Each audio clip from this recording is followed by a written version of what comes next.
বন্ধুরা, আজ আমরা যাচ্ছি বড়মার মন্দির। রবিবার বড়মার মন্দিরে ঘুরতে যাব। বেলঘড়িয়া স্টেশন থেকে আমরা ট্রেন ধরবো। ট্রেন তো চলে এসেছে, ট্রেন তো মোটামুটি ফাঁকাই আছে রবিবারের বাজারে। ট্রেন খুব একটা ভিড় নেই। ট্রেনে উঠে পড়লাম। ট্রেনে আমরা নৈহাটি লোকালই ধরেছিলাম। নৈহাটি লোকাল যেহেতু ধরেছিলাম, ট্রেনটা একটু আরও বেশি ফাঁকা ছিল, সবাই বসার জায়গাও পেয়ে গেছিলো। আমার ছেলে তো উঠেই জানলার ধারে সিট পেয়ে গেছে, ও তো খুবই খুশি, জানলার ধারে বসে হাওয়া খেতে খেতে যাচ্ছে। তো আমরা নৈহাটি স্টেশনে ঢুকে গেলাম। নৈহাটি স্টেশনে ঢুকে গিয়ে এবারে বড়মার মন্দিরের দিকে যাব।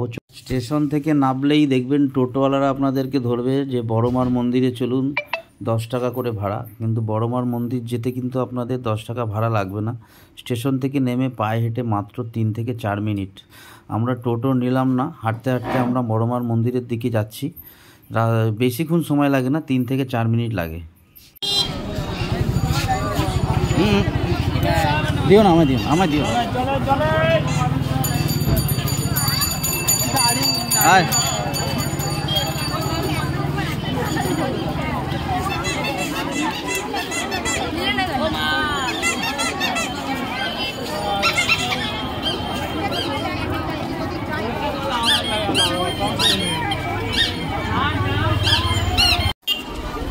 লাইনটা দেখুন কত দূর। দেখি লাইনের ছবি তুলতে তুলতে ভিডিও করতে করতে যাচ্ছি। লাইনটা দেখুন কোথায় গিয়ে শেষ হচ্ছে। এত লাইন পড়েছে রবিবার, সবাই গেছে ছুটির দিন, অনেক ভিড়। লাইনের একদম শেষে চলে গেলাম। দেখুন লাইনটা কত বড়, শেষ হচ্ছে কোথায় গিয়ে।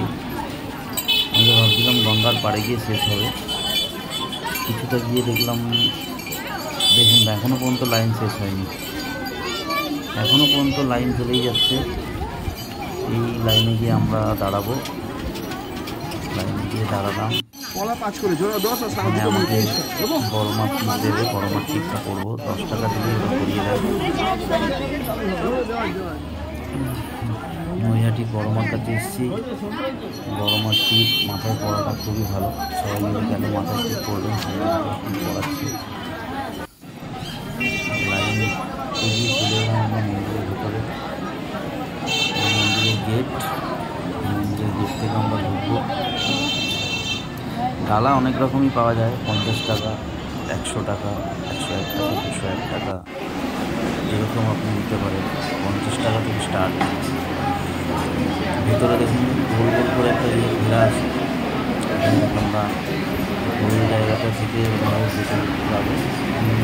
দুর্গাপুজোর প্যান্ডেলে যেরকম আমরা সাথে দেখি, সেরকমভাবে দড়ি ফেলবো।